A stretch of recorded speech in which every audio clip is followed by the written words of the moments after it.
سر سب سے پہلے تو یہ بتائیں کہ عدالت سے ایک فیصلہ آیا اور اس فیصلے کے اوپر عمل درآمد نہیں ہو رہا. ہو سکتا ہے کہ وہ فیصلہ مجھے پسند نہ ہو آپ کو پسند نہ ہو، لیکن اس وقت جو ہم دیکھ رہے ہیں یہ تو لگتا ہے اس طرح ہے کہ ہم کمپلیٹ بریک ڈاؤن کی طرف جا رہے ہیں. پھر تو اس ملک میں انارکی ہوگی اگر عدالتوں کے فیصلوں کے اوپر عمل درآمد نہیں ہوگا. ہاں کاظمی صاحب، یہاں تک تو بات درست ہے کہ اگر عدالتوں کے اداروں کے فیصلے نہ مانے جائیں تو اس سے انتشار بڑھتا ہے. جس طرح کے پاکستان کے اندر پہلے سے انتشار موجود ہے، وہ معاشی ہو یا سیاسی ہو یا قانونی ہو پارلیمانی ہو، یہ موجود ہیں. مگر کیا اس کو بڑھاوا کون دے رہا ہے؟ آپ یہ دیکھیں کہ میں بارہا یہ بات کرتا ہوں کہ پارلیمان جو ہے اس سے پیدائش ہوتی ہے آئین قانون کی، اور یہ قوت دیتا ہے ادارہ دیگر اداروں کو، آئینی اداروں کو. اب اگر آپ اس کی بات ماننے کی بجائے بنائے ہوئے قانون کو اس کی تشریح کرنے کی بجائے خود ری رائٹ کرنا شروع کر دیں تو پھر شکایت پیدا ہوتی ہے دوسرے ادارے کو. اب جہاں تک تعلق ہے، میں اس بات سے انکاری نہیں ہوں کہ عدالتوں کے فیصلے کو ماننے میں ہی ریاست کی یا قوم کی بہتری ہوتی ہے. مگر کیا مجھے کوئی یہ عرض کرنے کی جرت دے گا یا ہمت دے گا کہ کیا پاکستان کے اندر جب بھی آئین توڑا گیا، قانون توڑا گیا، تو اس کو کور عدالتوں نے دیا؟ اور کیا عدالتوں کے کیے ہوئے غلط فیصلوں سے وہ ذوالفقار علی بھٹو کے ہوں، وہ نواز شریف کے ہوں، وہ بے نظیر بھٹو کے ہوں یا آج کے ہوں، کیا پاکستان گرداب میں پھنستا نہیں جا رہا؟ اور کیا اگر آپ جوڈیشل کمپلیکس پہ حملہ کریں، قبضہ کر لیں، آپ 9-10 مئی کے ملزموں کو 1.5 سال بعد بھی کٹہرے میں سزا نہ دے پائیں، اور بلکہ الٹا یہ ہو کہ جو خواہش وہ کریں آپ رات کو بھی عدالت لگا کے اس میں ایشو یہ ہے نا کہ دیکھیں میاں صاحب، آپ کی بہت ساری باتیں بالکل جو ہے نا حق بجانب ہیں، لیکن ایشو یہ ہے کہ 9 مئی کے مقدمات کی پروسیکیوشن آپ کی حکومت نے کرنی تھی. وہاں پہ جس قسم کے مقدمات چلائے جا رہے ہیں، مذائقہ خیز قسم کے مقدمات بنائے جا رہے ہیں. اور دوسرا جو آپ نے بڑی امپورٹنٹ بات کی کہ جو آمر ہیں، جو فوجی ڈکٹیٹر ہیں، وہ بھی اپنی لیجٹمیسی جا کے عدالتوں سے لیتے تھے. لیکن ہم پہلی دفعہ ایک ایسا جمہوری دور دیکھ رہے ہیں جہاں پہ 2 بڑی جمہوری جماعتیں کہہ رہی ہیں کہ ہم عدالتی فیصلوں پہ عمل درآمد ہی نہیں کریں گے. تو جب آمر کو بھی اس چیز کی سمجھ ہے کہ بھائی عدالتی فیصلوں کے اوپر عمل درآمد ہوتا ہے، لیجٹمیسی وہاں سے ملتی ہے، تو یہ کیسی جمہوریت ہے جو عدالتوں کے اوپر ہی حملہ آور ہے؟ اچھا، مجھے کاظمی صاحب بڑے ادب سے اداروں کے حوالے سے بھی اور آپ کی شخصیت کے حوالے سے بھی میں بڑے ادب سے یہ گزارش کرنے لگا ہوں کہ کیا میری خواہش کے مطابق آئین کی تشریح ہونی چاہیے، قانون بننا چاہیے، یا جو قانون بنا ہے اس کے مطابق عمل درآمد ہونا چاہیے؟ مجھے یہ بتائیں کہ آپ کا الیکشن کمیشن انڈیپینڈنٹ ہے؟ آپ کے الیکشن کمیشن کے پاس پاورز ہیں؟ اور کیا وہ تمام پولیٹیکل فورسز کے لیے ایک جیسا قانون ہے، یا آپ کی خواہش کے مطابق قانون جو ہے وہ بننا چاہیے یا اس پہ عمل درآمد ہونا چاہیے؟ جس طرح کہ میں ایک مثال دیتا ہوں کہ جس جماعت نے الیکشن نہیں لڑا یا اسپیشل سیٹوں کی لسٹ نہیں فراہم کی، اس کو قانون کے مطابق کیا سلوک کرنا چاہیے؟ دوسرا میرا سوال یہ ہے کہ اگر آپ 3 دن کے اندر قانون پر عمل کرتے ہوئے آپ نے کوئی جماعت جوائن کرنی ہے جیتنے کے بعد، نتائج کے بعد، تو آپ ایک دفعہ آپ اپنا حلف نامہ دے دیتے ہیں کہ میں نے فلاں جماعت جوائن کر لی، کیونکہ آپ مقبول ہیں، آپ لاڈلے ہیں، آپ کی جماعت لاڈلی ہے. آپ کو 6 ماہ بعد یہ اختیار، یہ حق دے دینا چاہیے، کیونکہ آپ کی خواہش ہے کہ اب میں نے اور جماعت کو جوائن کرنا ہے، لہٰذا وہ سرٹیفکیٹ پچھلا ختم اور نیا دے دینا چاہیے. یہ کسی اور کو سہولت آپ نے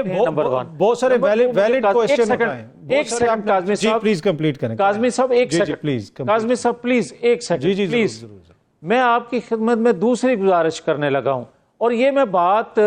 ایک بطور پاکستانی کے، بطور ایک قانون کے طالب علم کے آپ سے سیکھنا اور آپ سے سننا چاہتا ہوں اس کا جواب. مجھے یہ کوئی سمجھا دے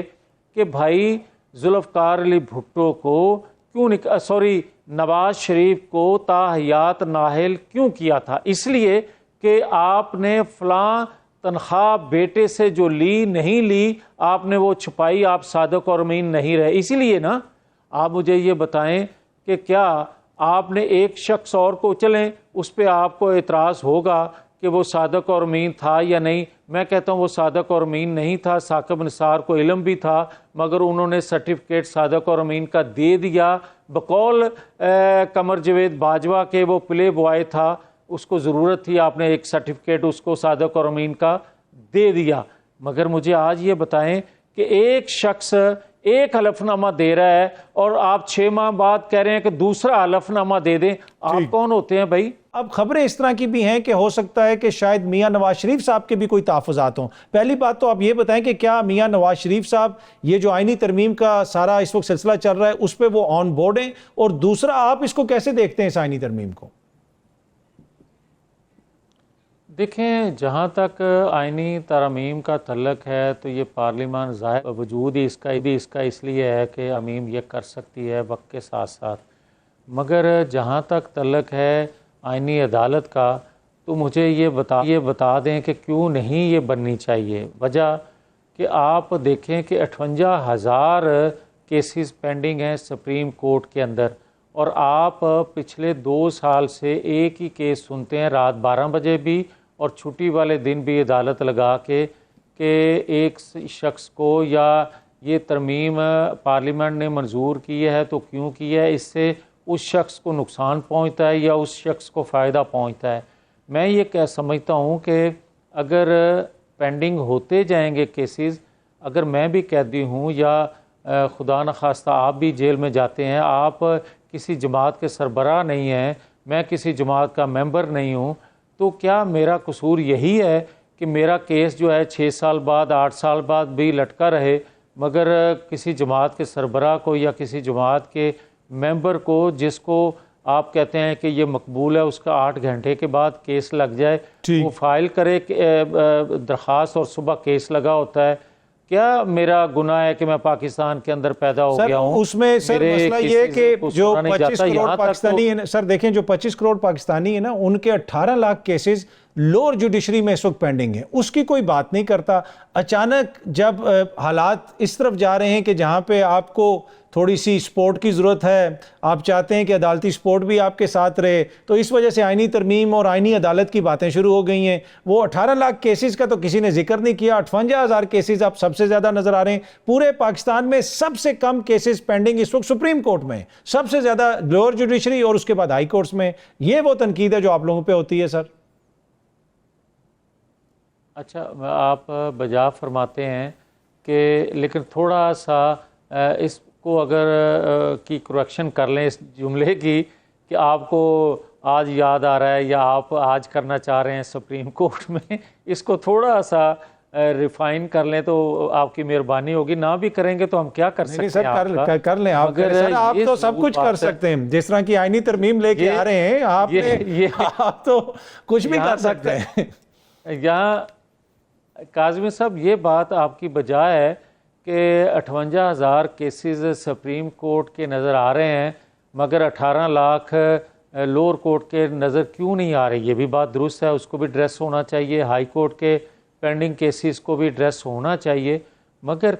کہیں سے اگر شروع ہونے لگا ہے تو آپ اس کو بھی ہونے دیں، اور دیگر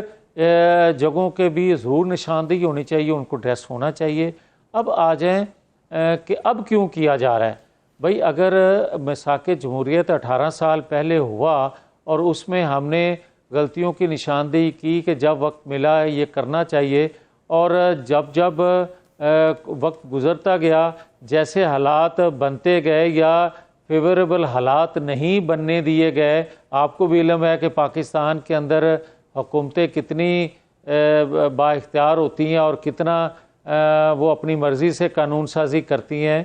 مگر میں پھر بھی یہ کہوں گا کہ اگر 18 سال بعد یاد آ ہی گیا ہے، کوئی اچھا کام ہے، تو اس کو صرف میں اس لیے نظر انداز نہیں کرنا چاہیے کیونکہ 18 سال بعد ان کو یاد آیا لہٰذا یہ وقت مناسب ٹھیک نہیں ہے، ہے تو کہ 20 سال اور لگ جائیں، سر یہ پھر اس آپ کے لوگ بعد یہ آئینی اپنی مرضی سے کر، اس وقت یہ ساری ترمیم آپ لوگ اپنی مرضی سے کر رہے ہیں، 2 سال بعد یہ نہیں بتائیں گے کہ کہیں اور سے پریشر تھا یا کوئی ایسی بات ہے؟ اس دفعہ تو خدا نخواستہ ایسی صورتحال نہیں۔ نہیں میں یہ عرض کرنے کی جسارت کر رہا ہوں، کیونکہ یہ ایک ارینجمنٹ کے تحت بنی ہوئی حکومت 8 فروری کے انتخابات کے نتائج میں ہے، اس لیے اس پہ زیادہ فوکس ہے لوگوں کا، یا نظریں اٹھتی ہیں کہ کہیں اور سے کوئی ہدایت نہ آئی ہو۔ آپ کو تو یہ بھی یاد ہونا چاہیے کہ 2/3 اکثریت رکھنے والی جماعت کی حکومت میں بھی ایسی بہت سی چیزیں لوگوں کو یاد آتی ہیں اور لوگ گنواتے ہیں کہ آپ نے اس لیے یہ کیا ہے۔ تو آج تو یقیناً کوئی بات کرتا ہے تو وہ زیادہ باوزن لگتی ہے۔